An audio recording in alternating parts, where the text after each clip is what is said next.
কাছাড় জেলা তৃণমূল কংগ্রেস কর্মী সম্মেলনে প্রাক্তন সাংসদ রাধেশ্যাম সহ অনেকেই যোগ দিলেন তৃণমূলে।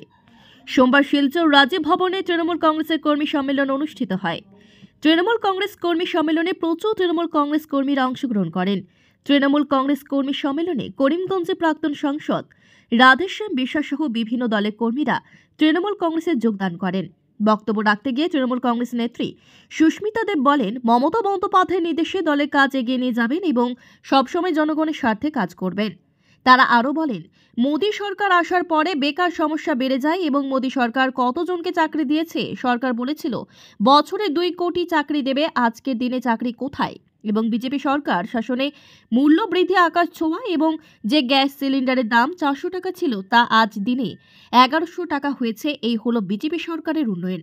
আগামী দিনে জনগণরা ভোটের মাধ্যমে বিজেপি সরকারকে দেখিয়ে দেবে বলে জানান Sushmita Deb. Bureau report, daily Barak. আগামী দিনে আশা উঠে আসে সেই দলের নাম অল ইন্ডিয়া তৃণমূল কংগ্রেস।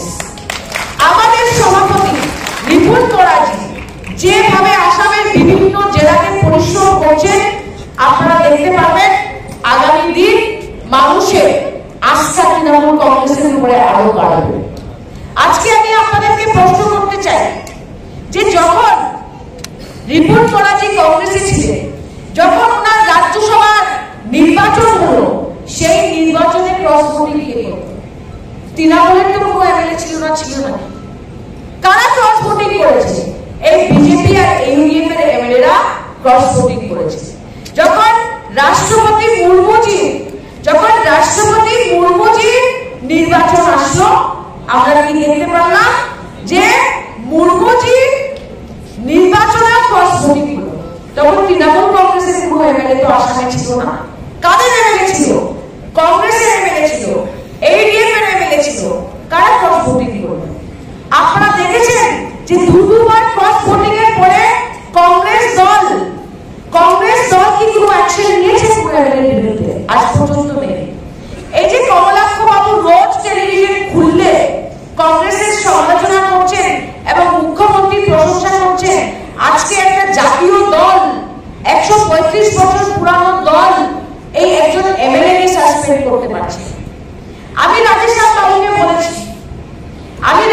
বাবুকে বলেছি যে আপনার মতো একজন সৎ মানুষ, একজন ভদ্র মানুষের দরকার আছে তৃণমূল কংগ্রেসে। আজকে আমার বিশ্বাস যে রাধেশ্যাম বিশ্বাস বাবু জয়েন করার পরে শিলচর এবং করিমগঞ্জ যে দুটো সিট আছে বরাকবাড়িতে, দুটো সিটের মধ্যে ওনার যে প্রভাব এবং প্রতাপ আছে সেটা সামনে রেখে তৃণমূল কংগ্রেসকে আমরা আরো শক্তিশালী করতে পারবো। যারা তৃণমূল কংগ্রেসের কর্মীরা রয়েছে, নেতারা রয়েছে, আমরা দেখতে পেরেছি যে বিগত প্রায় 10 বছর থেকে আমাদের দেশে একটা প্রতিকূল পরিস্থিতি তৈরি হয়েছে। পরিস্থিতিটা কি? যে যারা আজকে ভারত সরকার চালাচ্ছে, যারা জনতার আশীর্বাদে আজকে ভারত সরকারের সরকার গঠন করে ক্ষমতায় রয়েছে, ক্ষমতায় আসার পরে সেই দল ভারতীয় জনতা পার্টি এই দেশের মধ্যে এই ধরনের একটা পরিস্থিতি তৈরি করেছে যেটা কোনো বিগত দিনে এই দেশে হয়নি। আপনারা অবগত যে আমাদের দেশের ইতিহাসে এই ধরনের বেরোজগারি কোনোদিন হয়নি যেটা মোদী সরকার আসার পরে হয়েছে। আজকে এখানে মা বোনেরা রয়েছে, যুবক ভাইরা রয়েছে, আপনারা বিচার করে দেখবেন যে কয়টা চাকরি মোদী সরকার আমাদের যুব সমাজকে দিতে পেরেছে। যারা বলেছিল যে বছরে 2 কোটি চাকরি দিবে, আজকে সেই 2 কোটি চাকরি কোথায়? বন্ধুগণ, এছাড়া মূল্যবৃদ্ধি যে সরকার বলে যে আমরা মহিলাদের ব্যাংক অ্যাকাউন্টে 1200 টাকা 1500 টাকা দিচ্ছি, সেই মোদী সরকারকে জিজ্ঞেস করতে চাই যে আজকে ডিজেল পেট্রোলের দাম কোথায় গিয়ে দাঁড়িয়েছে, আজকে ওষুধের দাম কোথায় গিয়ে দাঁড়িয়েছে, আজকে রান্না করার তেলের দাম কোথায় গিয়ে দাঁড়িয়েছে, আর যে গ্যাস সিলিন্ডারের দাম 400 টাকা ছিল সেই গ্যাস সিলিন্ডারের দাম আজকে 1100 টাকা হয়ে গেছে। তো আজকে এই 1200 টাকা 1500 টাকা যে ব্যাংক অ্যাকাউন্টে যাচ্ছে, সেটার বিনিময়ে যে খরচাটা আজকে একটা ঘরের বাজেট চালাবার জন্য লাগে, সেই টাকাটা কোথা থেকে আসছে যেখানে রোজগার নেই। বন্ধুগণ, আমার মনে আছে সদ্য মুখ্যমন্ত্রী বিগত বিধানসভা নির্বাচনের সময় বরাকের মাটিতে এসে কথা দিয়েছিলেন যে বরাকের ছেলেমেয়েদের জন্য 3rd গ্রেড আর 4th গ্রেডের চাকরি রিজার্ভেশন করা হবে।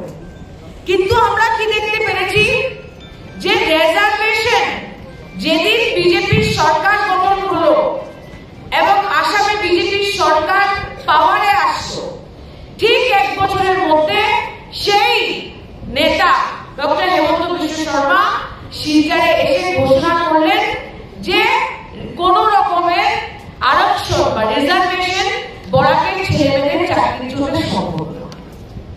যে দল বলেছিল যে আমরা বরাককে উন্নত করব, বরাককে আমরা এগিয়ে নেব, সেই দল কি করলো?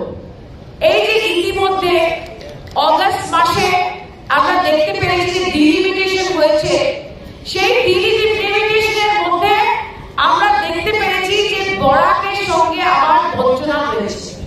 বঞ্চনাটা কি? বঞ্চনাটা হলো এটা, আমাদের যে 15টা সিট ছিল সেটা কমিয়ে এনে 13 রেখেছে।